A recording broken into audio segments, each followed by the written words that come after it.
Motion graphs are a very useful way to study kinematics. If you've ever heard of the old saying, a picture tells 1,000 words, you'll understand why we have come to use motion graphs to describe motion. So obviously you can describe motion using words. We're all used to that.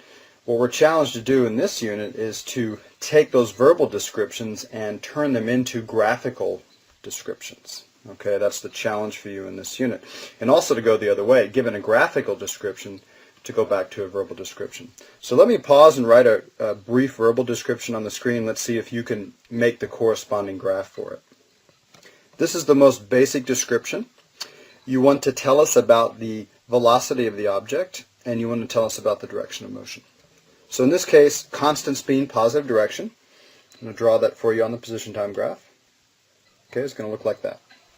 Now, there is more information in here, okay, and when it's available you can add it, and that is the starting point. Okay, you can see in this case we started from the origin, so let me add that to the description.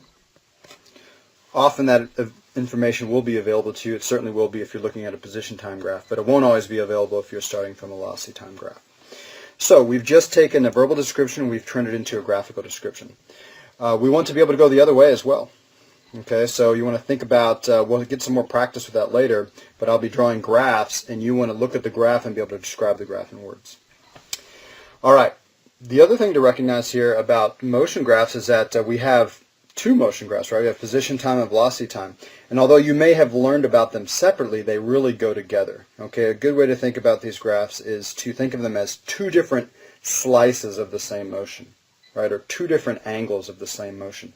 So you can't just draw the bottom one however you want. The bottom graph, the velocity time graph, is very closely matched to what the position time graph is. The shape of one tells you the shape of the other. So let me draw the shape of the velocity time graph now. Okay, it's going to be constant speed, positive direction. It's going to look like that, a flat line. Okay, so those two graphs go together. They give us two different slices of the same motion. In other words, this description right here, okay, can be mapped this way, or it can be mapped, right, graphed that way. Both of these graphs are one description, or two different descriptions of the same motion, two different graphical descriptions. All right, let's go to the next screen. If you did the graph matching lab, you'll notice that there were only several basic trends. In other words, when we use these graphs, you might think of these graphs as conceptual graphs. Notice that I have no numbers on the axes. Okay, I'm not concerned about specifics. I'm just concerned about general trends. And when we talk about general trends, you had only the following. Okay, you had the one we just saw. You had this one here, a rising line. All right, and then I'll change colors. We had a falling line.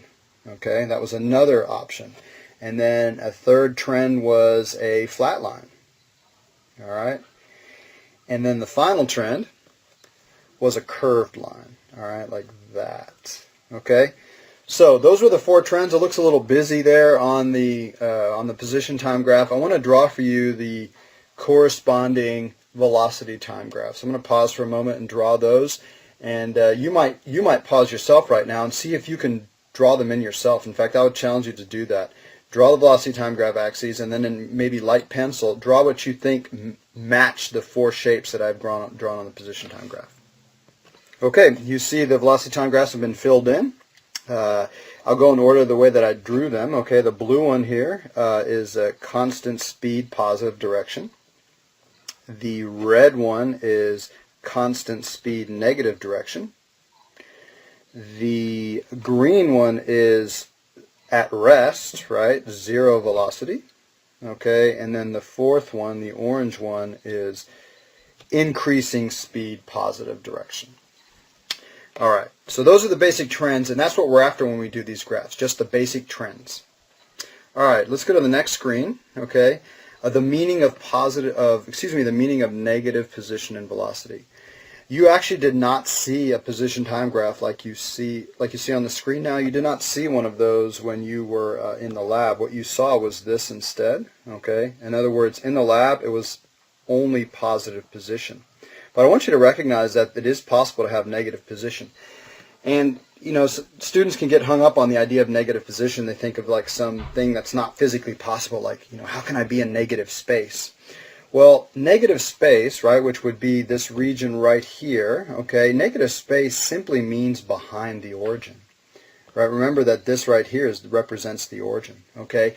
In the lab, if you did the motion graphs lab with a motion detector, the origin was at the motion detector. So this space here would simply mean the area behind the detector, which of course the detector could not display that because the detector could not see behind itself.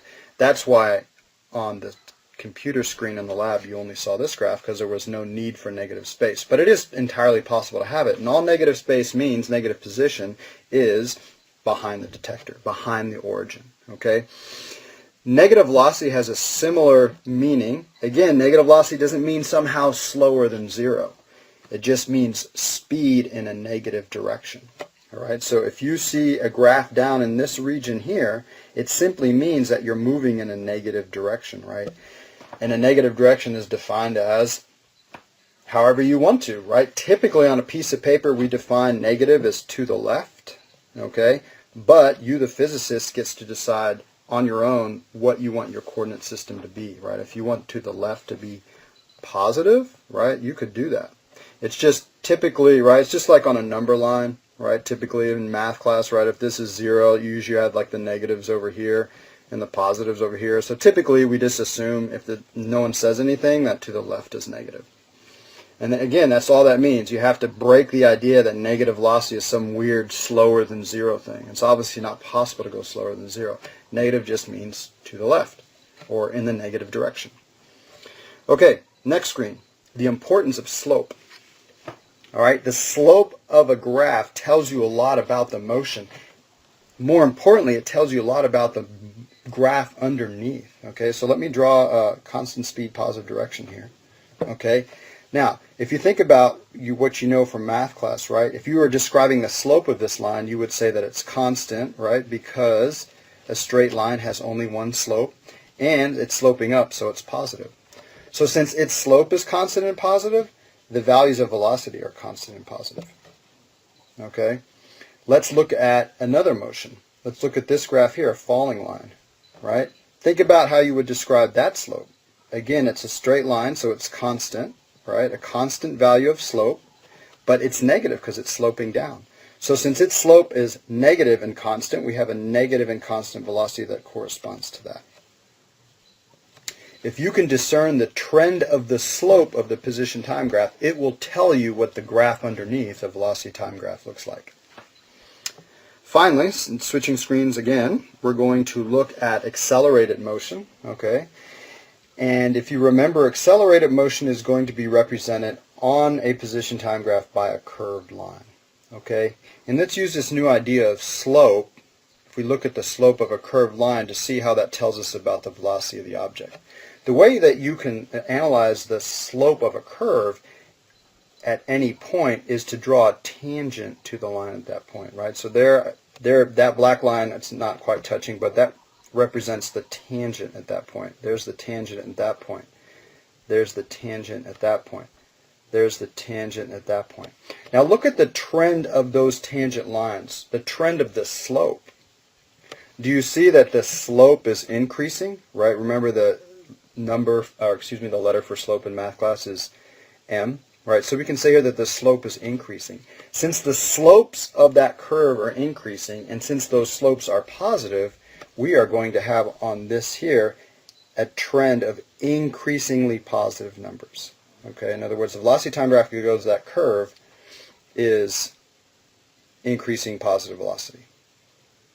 Okay, let me show you a few other options for curves, and then you can analyze the tangents to see what's happening to the velocity, what kind of velocity time graph we're going to get. Okay, here's another example of curved motion, right? You didn't see this in class. Let me try to get that a little more curved. Okay, you didn't see this in class, but ask yourself, what's happening to the slope of that curve? Okay, and if you need to, draw a few tangents. Here, I'll do them for you. What's happening to those slopes of those tangents? Aren't they getting less and less steep? But aren't those slopes still positive? Right? So we're going to have a trend on the velocity time graph down here that looks like this. Positive numbers, but less and less positive. Okay, the way we describe this is slowing down, right? Slowing down, positive direction, while still moving ahead. This might be the graph you get if you hit the brakes while approaching a stop sign. All right? Let's look at two more types of curves. Okay, we are going to do this one here, like that. Okay, like that. Again, think about what's happening to the slope of that curve. Okay, the slopes are getting steeper this time, right? So bigger and bigger, but now the slopes are negative. So we have increasingly negative values, right? This is speeding up in the negative direction, right? Speeding up in the negative direction. And then finally, the last one you might see is something that looks like this here, like that. Okay, and if you look at the slopes of that curve, hopefully you'll see that they are getting less and less negative, slowing down in the negative direction. Okay, slowing down negative direction. And just to throw you for a loop, I crossed the origin here, right? That's entirely possible. Remember, it's okay to have negative position. It just means that while this object slowed down, it went past the origin before coming to a stop right here. All right, there you have it. Motion graphs.